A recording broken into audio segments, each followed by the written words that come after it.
Hey, welcome back to Chasing the Sun. I'm Eric. Today we are going to give you a review of two Aprilias, the Caponord and the Tuono. If you are in the market for a sport touring type of bike and you want performance, these two are on the top of your list.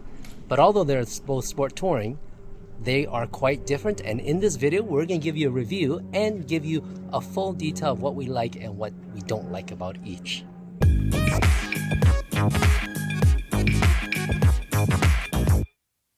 Okay, so we're going to compare for you two sport touring bikes. They're both Aprilias, the Aprilia Caponord and the Aprilia Tuono. And they are great touring bikes, especially if you want something more sporty and performance-based. The Caponord is definitely more on the comfort side of things. It's adventure-based, so the sitting position is more upright. Then we've got the Aprilia Tuono, which basically came from Aprilia's superbike, the RSV, and they put higher bars, gave a bit more torque, low end, and modified it so it's a bit more road friendly. And I like both for different reasons. So we're going to break down the likes and dislikes and what we like about each one of them.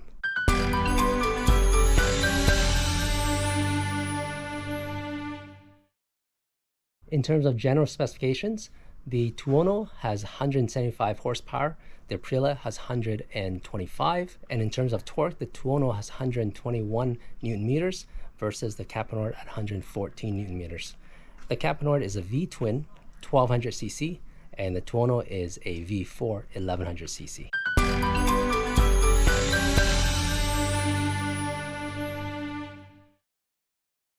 The Aprilia Caponord is a sport adventure bike. The competition isn't many, but you're looking at the Multistrada from Ducati and also the BMW S1000 XR. Now the Caponord itself has adjustable windscreen. The seating position is fairly upright and the seating is quite comfortable.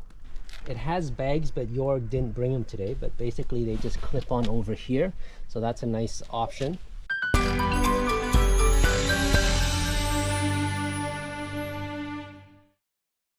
The Aprilia Tuono itself is not really a touring bike, but I've modified it to make it a touring bike. The only thing that's more touring than the RSV is, of course, the raised handlebar with the risers. That comes stock, but I put on the touring screen, the power bronze, to get a bit more wind protection.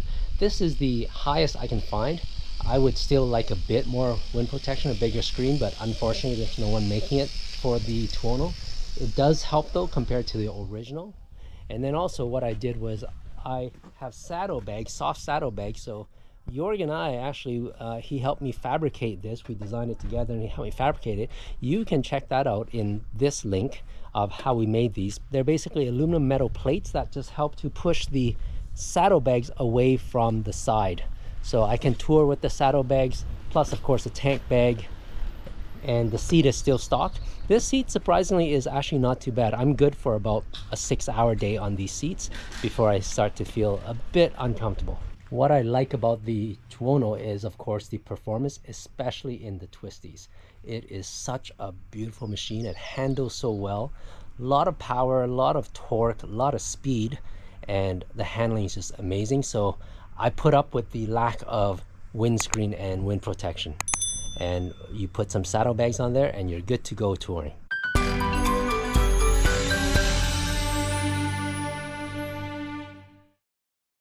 So where do these two bikes fall in terms of the sport touring spectrum? These two bikes are for different riders, both looking for sport touring. The Tuono definitely is on the sporty side. If you want performance, speed, and sport while you're touring, then this is the one. The Caponord, although still sportier than most adventure bikes, is a bit more on the comfort side. Bigger windscreen, adjustable. It's got a better seating stance. But in the twisties, it's still nice. The V-twin has nice power there. This is a V4, and that has even better power. Now let's see what we thought about it in the twisties and after a 2-day long ride.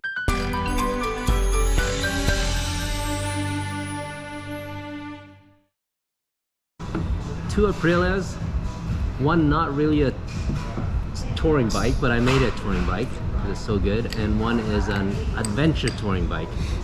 But not really adventure. a little low on the adventure side. Right. But they were both Aprilias. So yeah, I was curious because Jorgen and I, we like touring, and we're just curious how the two machines are, and they're different enough that it's a hard decision. I would think if I had both, it would be a hard decision. I think I would pick the Caponord if it's a longer trip. Yeah. Because the thing I like about the Caponord is the seating position, of course, comfort, the big windshield. I had windshield envy when I was on it compared to my Tuono. Yeah. So that's why I would pick the Caponord. But if it's a shorter ride, like a one day or a weekend, then I'd take the Tuono, especially if it's a twisty set of roads. Yeah, that's hard to beat. The feeling that the Tuono gives you in turns is just can't beat that. How about you? What do you like most about the Caponord, and what do you like least in the Tuono? For me, I think it's a good mix. The Caponord is a good mix between sporty and comfort. It's sort of, it falls right in the middle. I can, like you say, go on long trips, but I can also crank it up a bit in the turns. The handle's pretty decent. Yeah.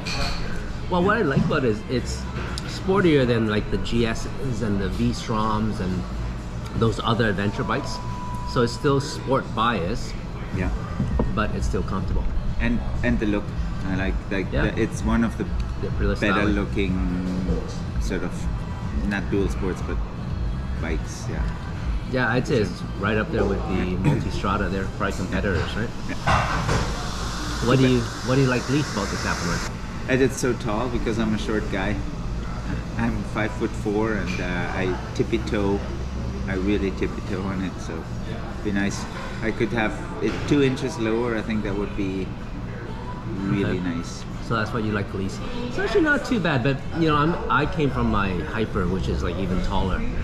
But I'd say it's similar to the Multistrada. The GS would be even taller. Yeah. Well, depending which seating you get from BMW. Yeah. But yeah, the height. I wonder if the height would kind of, because right now it's a very comfortable seating position. If you raise it up a little bit, I guess you'd have to adjust the handlebar to suit. Yeah. Yeah. What I really like about your bike was the quick shifter. Oh nice, man, right? I'm in love with the quick shifter.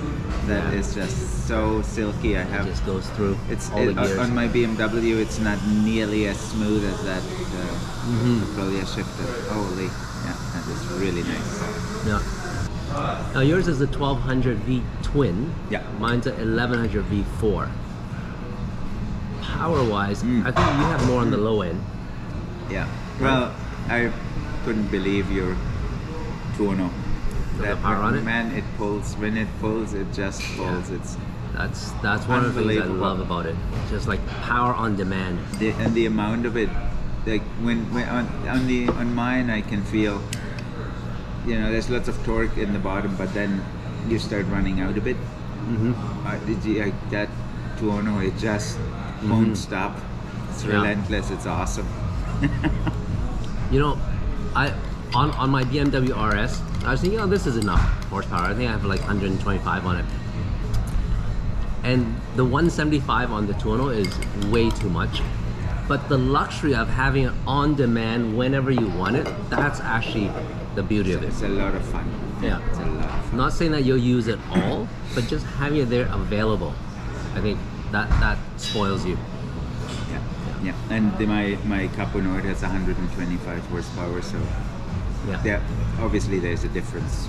Yeah. And I think you only notice it when you compare it. Besides, like when I was riding my BMW RS last time without the Aprilia, I was super happy with it. Yeah. But jumping from yours back onto mine, it's like, whoa, wow, yeah. It's a difference. Now I see why the power is nice. Not that you need it, but it's nice to have. Yeah, it's true. Cool. What do you like least about the Tuono? Oh, at least I think it would be the wind. The riding position is good. It's just about as comfortable as mine in terms of sitting upright. Yeah. But the wind is, once you go like 120, then it's still okay. But if you go more, then you really start having to hold on. A lot of wind on your helmet. Yeah. I think that's the thing for me too. It's constant debate, right? When you have these nice twisty roads and it's just the perfect machine for it. But then on the long trips and you have this kind of buffeting on your head at like 140 plus, then you start to think, I wish I had a windshield. And unfortunately, the windshield I have on there is the Power Bronze, and that's the biggest windshield already. It's really just a cup. Actually, what's interesting though is, I was paying attention today, my windshield, although it pushes me, the helmet stays actually not too bad versus yours. I feel the side, like my helmet gets thrown on the side, and I think it's the shape of the windshield. Yeah, it might be. Yeah, my windshield is very much like a round shape, so I think it kind of tunnels the air around. Yeah, versus yours, I don't know what, maybe it just kind of creates this kind of drag because it's so flat. Yeah, and the factory windshield is smaller, but I think you don't have that vibration in the helmet, but you have more wind because it's shorter as well. So. Yeah, if you're in the market for a sport touring bike, adventure sport touring, Caponord is beautiful. Mine's not really sport touring, it's a naked bike, but I made it into a sport touring bike. And if you're like a twisty junkie like me, then you could consider that. Okay, so I hope that comparison between the Aprilia, Caponord, and Tuono has helped you in making your decision, if that's what you're doing. If you like this video, please hit the like button, subscribe so that you get notified when I bring more travel and motorcycle adventures.